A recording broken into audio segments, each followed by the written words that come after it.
Good morning, everyone. Welcome back to Coffee and Headlines, our morning get together live here on Facebook, where we take a look at your comments, your ideas, your suggestions on how to have a good time here in Puerto Vallarta, along with my research on headlines, great headlines from our city, our state, and our country.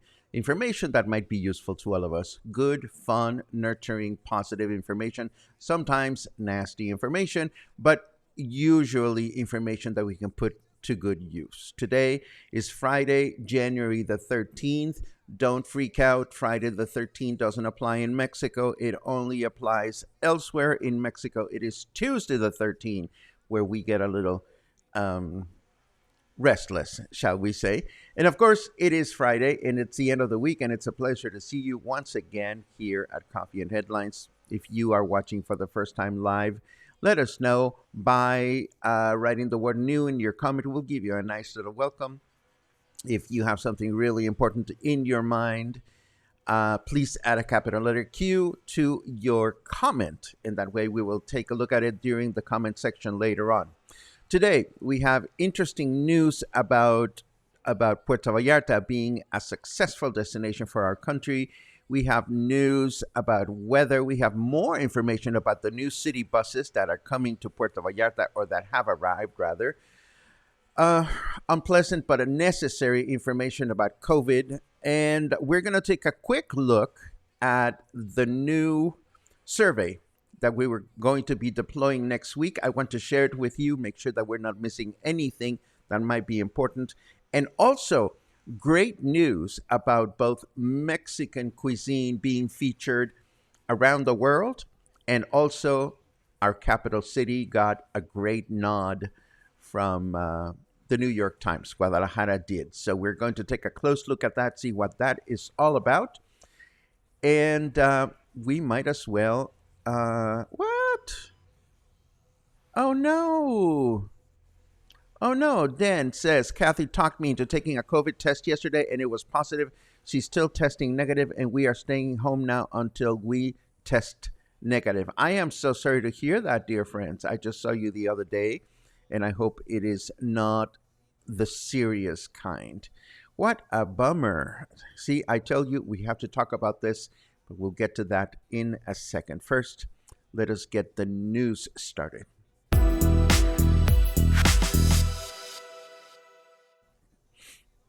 Okay, so this first news item reminds us of how important Puerto Vallarta, along with Los Cabos and Cancun, have been to detonate or perhaps bring back international tourism to Mexico, particularly during this past year.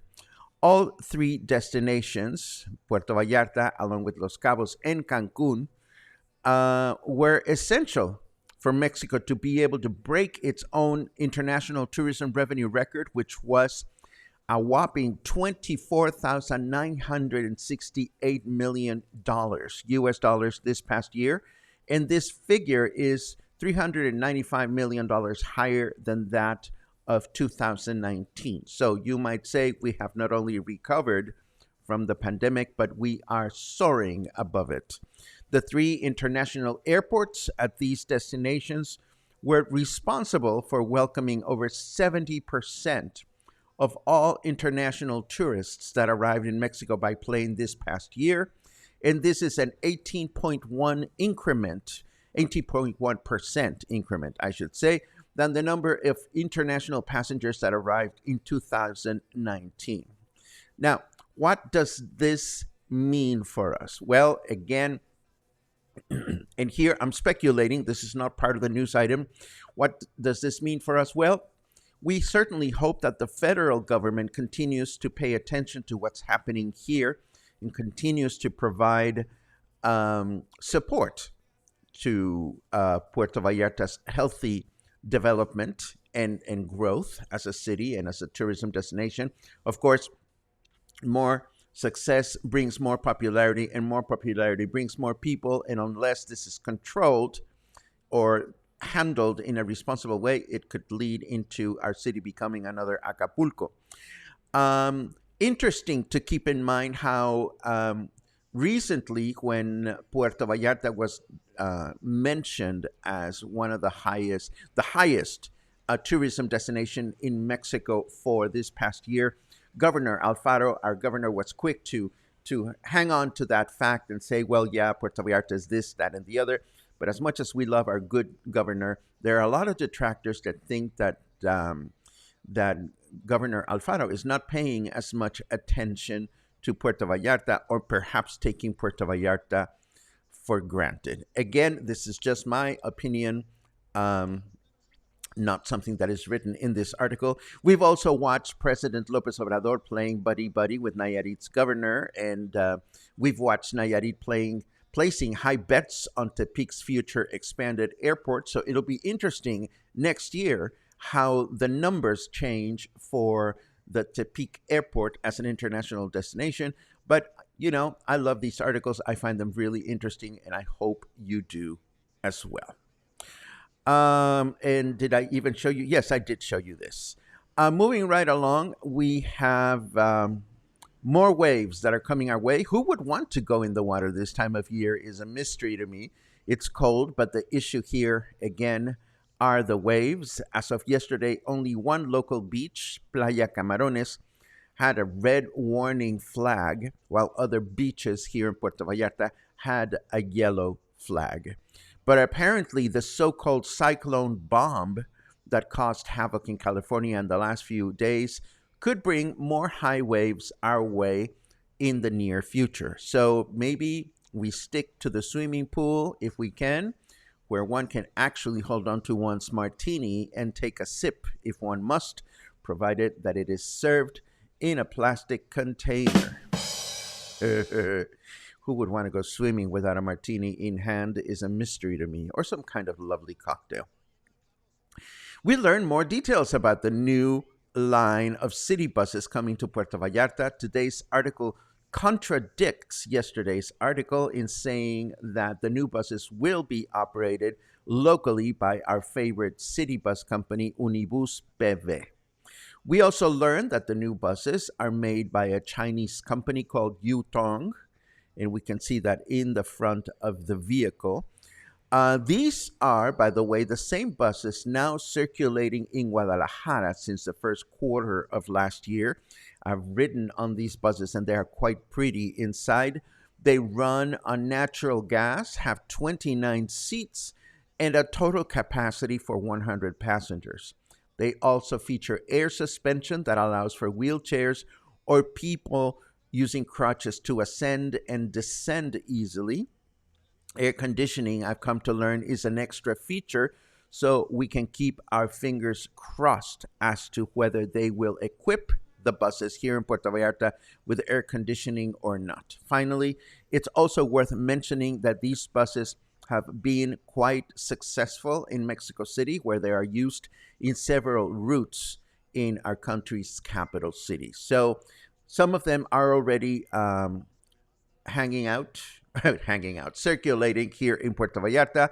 And as we mentioned in yesterday's news section, we expect more of them to be added to the local fleet in the next few weeks. Finally, I'm sorry to bring this up again, but it is important. Local health authorities are once again recommending the use of face masks in places with poor ventilation or a large number of people, along with using antibacterial gel and washing your hands frequently. Does this sound familiar?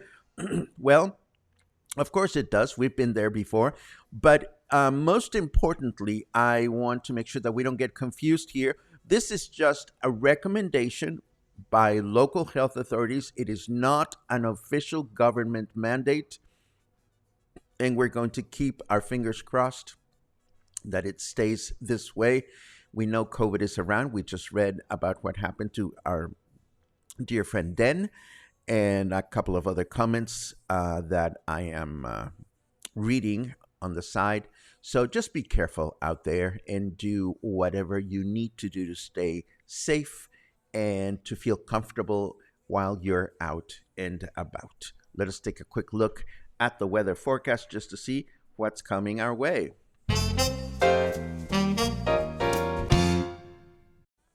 You get a special counsel, and you get a special counsel. Everybody gets a special counsel. I didn't even know I needed one, but hey, I'll take a special counsel if they are out there to be distributed. It's 25 degrees, feels like 26. Humidity is at 44%, and it's 78 degrees Fahrenheit at present time. And our weather forecast for today as we begin the weekend is a clear day today with a high of 29 and a low of 19. Then tomorrow will be a humid day with a high of 29 and a low of 18. And we will wrap up the weekend with another clear day with a high of 28 and a low of 17. And that would be our weather forecast for the weekend. Yes. So now I want to show you what our upcoming survey is going to look like. Not so much for you to answer the questions right now, but I want to show you what I've put together, and maybe if you have some suggestions as to other questions that should be included, we can certainly add them or consider them to the mix. I didn't want to make the survey so long that you did not want to take it, and I wanted it to be mostly clickable questions so that you didn't have to do a lot of typing. But I am invested in this survey, and I hope you are too, as it is really not only for me to know what kind of content you are interested in, but also for you to rest assured that we will continue to present things that you are interested in. So the survey is looking like this. It has the first question says, do you usually watch Coffee and Headlines live on Facebook, or do you watch it later on YouTube? Then if you prefer watching Coffee and Headlines on YouTube, how important would it be to be able to watch live as opposed to just comment later on? And it's a scale from 1 to 5, from not important to very important. Then there is, how interested are you in local news, as in news from Puerto Vallarta and surrounding areas? How interested are you in state and national news, which we usually present, but I just want to make sure that this is important to you. How important is learning the weather forecast as part of our regular broadcast content? That's another one. Then there's another question here. Do you like the way the news are divided into the top news first and the more casual news after the forecast? And then we have a number of food-related topics that we talk about frequently. At the very top, it says, I'm not interested in food-related content, which is fair. You know, if that is your case, all you have to do is say, I don't care about food. And then you can continue with, with the rest of the survey. And there's a section here for other, if in case I've missed out some topics that are related to food. And the same thing happens here for activity-related topics, and then one for culture-related topics that we discuss from time to time, and one for nighttime nightlife and entertainment related topics. If I recall correctly, in the past, you haven't been all that interested in performances, but we bring them up frequently. I want to make sure that we are providing what you want to know. Then there's an important question for me because all of this relates to the amount of time it takes to produce our content. In general, when we showcase new places, whether they're restaurants or shops or go on walking tours, do you prefer videos or a bunch of photos or a combination, or you don't care as long as the information is provided? Then there's a question about those YouTube links that I will randomly present to you just because I thought they were amusing. The same thing about when we dive into musically specific topics.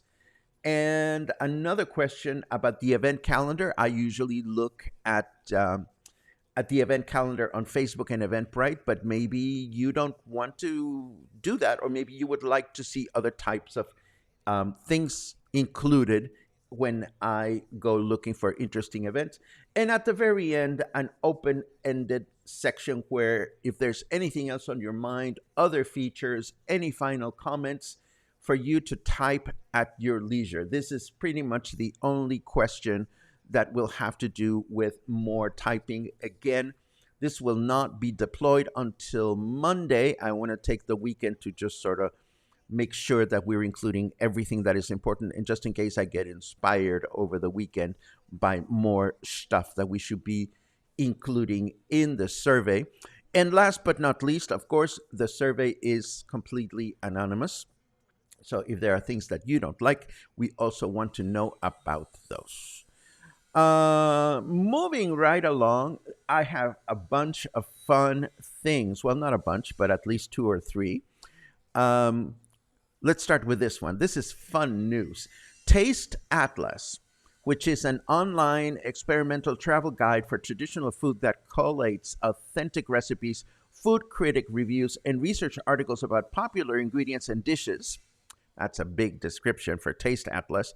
Taste Atlas has released their latest list of the world's 100 favorite dishes, and 3 Mexican dishes have been included in this list.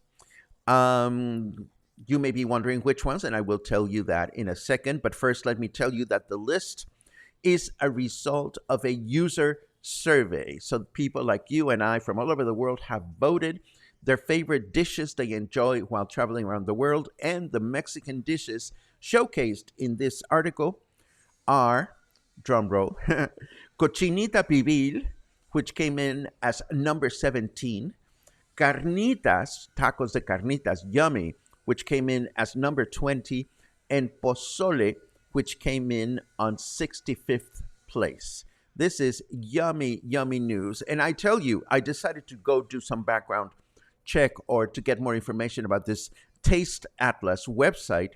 And I took a quick look and discovered that they have a huge section on all things edible and drinkable from Mexico. And I'm sure you will enjoy exploring it as much as I will, as the section features a total of 337 items from Mexico, beautifully cataloged, from dishes, drinks, and products to street foods, snacks, cocktails, and non-alcoholic beverages. So I'm going to leave the link to the Mexico section in the show notes so you can actually take a look at it and see what kinds of things are already things that you've already enjoyed and what kinds of things you may want to be looking for in the future as you explore our city and the rest of the country, of course. And last but not least, and as if it wasn't enough, the New York Times has just produced a beautifully laid out online article featuring featuring 21, I think it was 21 great places for travelers to visit in 2023, this year. And the only destination featured from Mexico is our state capital, Guadalajara. The article leans on our state capital's diversity and the fact that Guadalajara will co-host, along with Hong Kong, the 11th annual Gay Games this year, where athletes from around the world will participate in 20 sports. Always nice to see our own cities showcased in these articles. And of course, as you know, I'm a huge fan of Guadalajara, and I am excited to have purchased tickets for my first concert outing in Guadalajara this year. It's going to be in the middle of February to listen to three string serenades performed at the same time, the one composed by Tchaikovsky, the one by Mozart, and the one by Elgar. And I'm looking forward to that because lovely Luisa and her husband Lucas and my friend Paul are tagging along, so it should be a really fun time. I'm looking forward to that. And now let's take a quick look at our comments and see what everybody is thinking about today. Starting with good mornings. Boom, bim, boom. Lots of good mornings, which I appreciate. And of course, I am saddened by this news from Dan. Dan, if there's anything you guys need, please let me know. And I'm sorry to read that other people are getting COVID. Randall says, so nice to watch you by the pool where you can drink your own martini instead of the ocean where the waves will let you spill it. I love it. Boom. Ronald Earls is counting days down to 40 days for our return to Puerto Vallarta. That is awesome. And what else? Oh, Kathy, I'm glad to read that you are beginning to feel better. I know it's been challenging for you, but I'm glad that you are feeling better, definitely.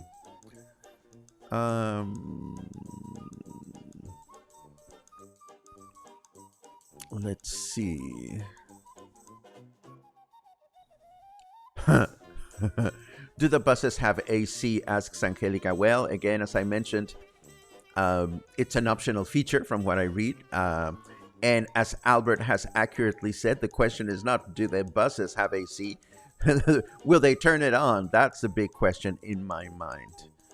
Oh my goodness, Barbara's heading to Galeria Dante and Secret Wine Bar tonight. What a great combination. I wish I could go, but I won't be able to do that. But I'm always so happy to hear that the information we provide is actually put to good use. Yay.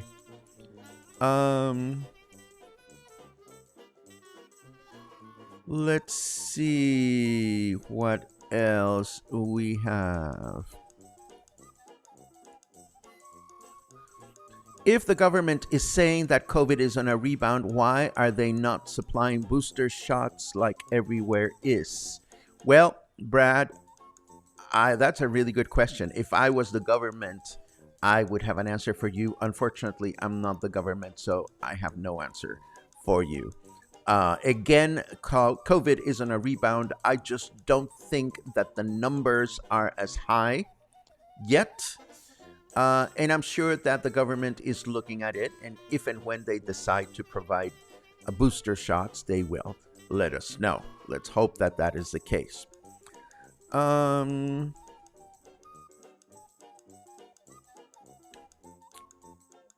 What an inclusive survey. Thank you for putting this together. Well, again, Kathy, this keeps us both in check. Both you guys and myself. I just want to make sure that we're making the connections that are actually useful. And the survey, you may or may not have perceived it. It also has a lot to do with things that may or may not take a lot of time to produce on my end. And I'm always looking not to be lazy or anything, but whatever time I'm going to invest in Coffee and Headlines, I want to make sure that it is best used. So that's why I wanted to share that with you.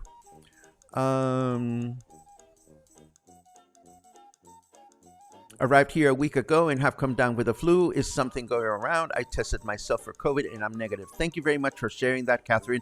That's the thing to do. You know, as we mentioned yesterday and we've been mentioning all around, getting tested is so easy now, and getting tested is inexpensive to most of us. So it's better to be safe than sorry.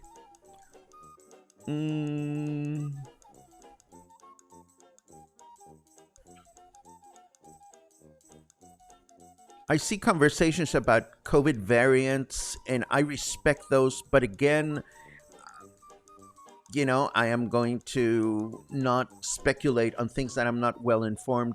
I am sticking to what I see printed in local papers, for better or worse. I know that other things are happening elsewhere, but we are not elsewhere. We are here.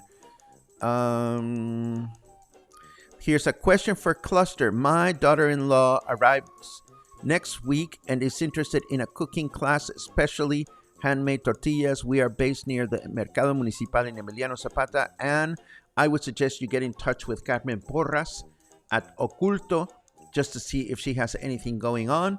Hopefully, she'll be able to connect you with her own classes, if not somebody else's.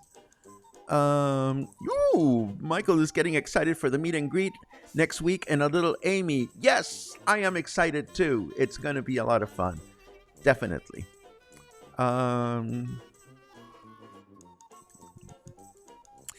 Kathy brings up an important point. I expect that whether or not the Mexican government provides booster shots depends on the hospitalization and death rates. The newest variant doesn't appear to kill as many people as the older variants, and that is a very, very excellent point. Everywhere I've read, even though COVID is on the rise, there are not nearly as many hospitalizations and deaths as in the past. So I thank you, Kathy, as always, for your insight as a nurse, and this makes perfect sense to me, and I hope it will make sense to others as well. And this, my friends, brings us to the end of today's Coffee and Headlines. As always, I thank you for your comments, your suggestions, your ideas, your sharing of your life with me. That means a lot to me. For you, my dear friend Den, and for the rest of you that are in one way connected with COVID these days, my best wishes. Take good care of yourselves. Let us all remember to act responsibly and take good care of not only ourselves, but also those people around you, even around us, even when we may not know them at all. So, have a great weekend. I'll see you again tomorrow, and if not tomorrow, sometime in the near future.